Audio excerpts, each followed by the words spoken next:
Oke lo everyone, welcome to Analysis dan update lagi seputar koin kripto. Dan di video kali ini saya mau quick update aja seputar salah satu altcoin yang teman-teman banyak banget tanyain dan banyak banget request lewat kolom komentar pada beberapa postingan video saya sebelumnya.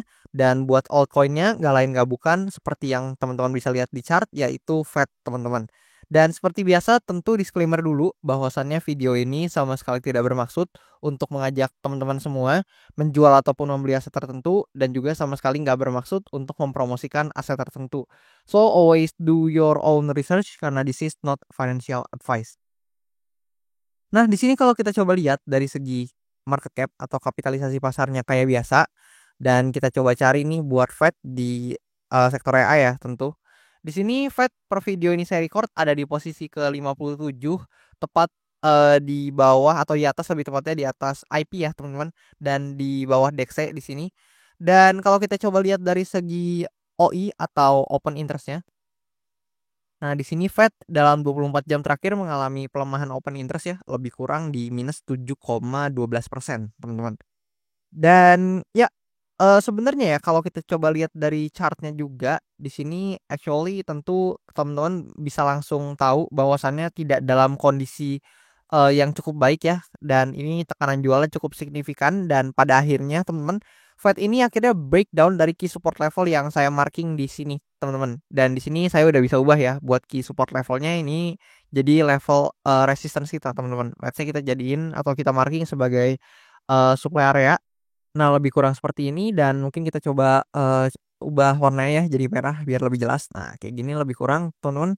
Dan ini juga kita coba sedikit ubah warnanya. Nah, lebih kurang seperti ini. Dan satu lagi kita coba ubah lagi jadi merah. Nah, kayak gini. Dan di sini yang teman-teman bisa highlight juga bahwasannya ternyata Fed ini bukan hanya breakdown aja dari key support levelnya yang ada di sini, melainkan ternyata dia di sini ya bahkan nggak ngefill dulu nih area imbalance atau fair value gap yang tertera di sini teman-teman. Dan memang kalau teman-teman notice di sini Fed ini agak sedikit kesulitan lah ya buat breakdown dari area ini, karena kalian bisa lihat sebelum-sebelumnya itu masih bisa holding dengan baik, karena ya kalian bisa lihat berbagai liquidity sweep terjadi sampai akhirnya memang beneran teman-teman selling pressure yang sangat kuat ternyata menyebabkan Fed ini nggak mampu bertahan lagi dari key support levelnya dan harus koreksi ke level-level harga yang lebih rendah. Dan tentu kita bisa menganggap buat area resistance ini adalah area resistance yang cukup kuat, karena sebelumnya adalah key support level yang mana kalian bisa lihat nih.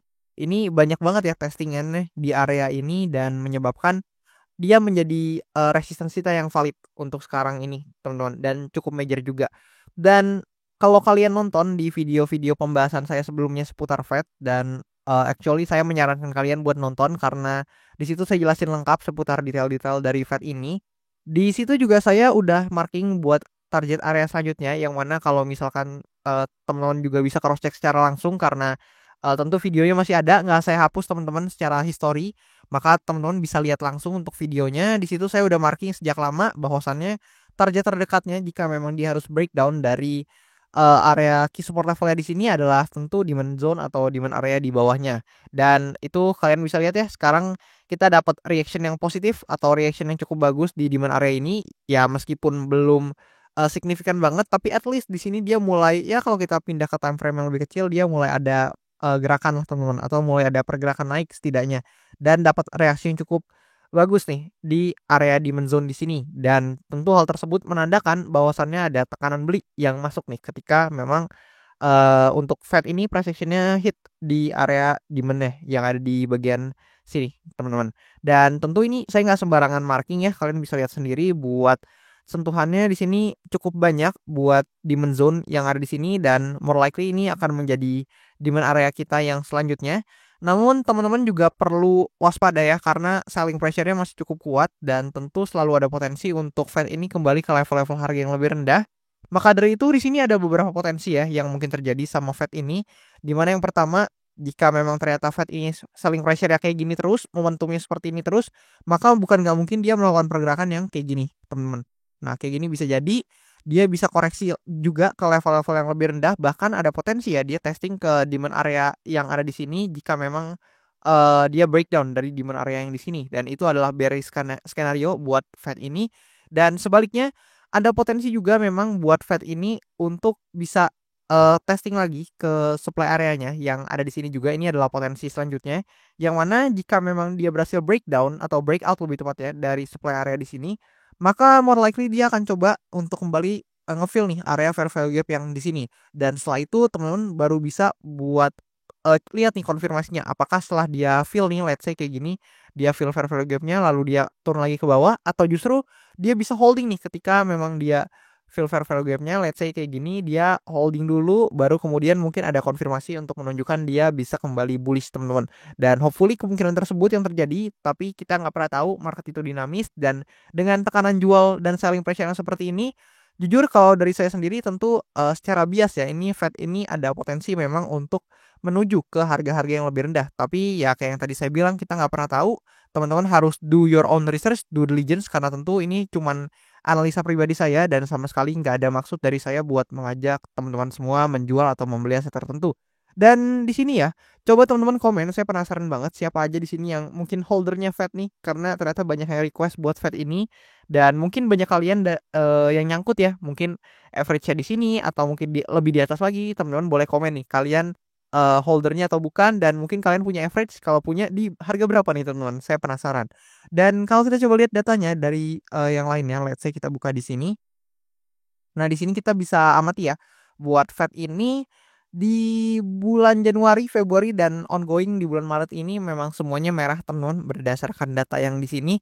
Dimana kita bisa lihat nih bahwasannya Fed di Q1 performanya sangat buruk ya, di minus 53%. Untuk salah satu big cap ini cukup jelek, teman-teman. Dan kalau kita coba lihat ya, memang ya teman-teman nggak bisa menyangkal bahwasannya Fed ini salah satu big capnya juga di AI, dan bahkan masuk top 100 nih. Dia ada di 57 posisinya per video Nisa Record, dan tentu return minus 57% ini bukan sesuatu yang baik ya. Ini udah turun minus 53,2%, tapi tetap minus 50%, teman-teman. Dan itu bukan hal yang positif buat Fed ini. Dan ya kalian bisa lihat nih, di bulan Januari dia minus 19,3%, di bulan Februari tambah gede 36,3%, dan di bulan Maret minus 8,57%. Tapi di bulan Maret ini karena masih awal-awal ya, mari kita lihat ke depannya apakah returnnya akan lebih membaik, teman-teman. Let's say dia berubah jadi hijau dulu deh at least, atau justru malah makin merah, teman-teman. Gimana menurut pendapat kalian seputar Fed ini? Feel free tulis di kolom komentar di bawah. Dan juga jangan lupa buat teman-teman yang mau request analisa koin, bisa banget request lewat kolom komen, atau juga bisa banget request lewat link tree ya, yang tertera di bio akun TikTok ataupun di Instagram account saya juga ada. Atau sesimpel teman-teman bisa mampir ke link eh yang ada di description di channel YouTube saya, dan di situ ada link traktir yang teman-teman nanti bisa akses buat support saya sekaligus request analisa koin juga. Dan jangan lupa buat teman-teman yang berkenan boleh banget mampir dan follow di Instagram account saya ya, dengan username yang tertera, teman-teman. Dan that's all seputar pembahasan seputar atau terkait Fed pada kesempatan kali ini. Thank you banget buat teman-teman semua yang udah nonton, dan sampai jumpa di video-video selanjutnya.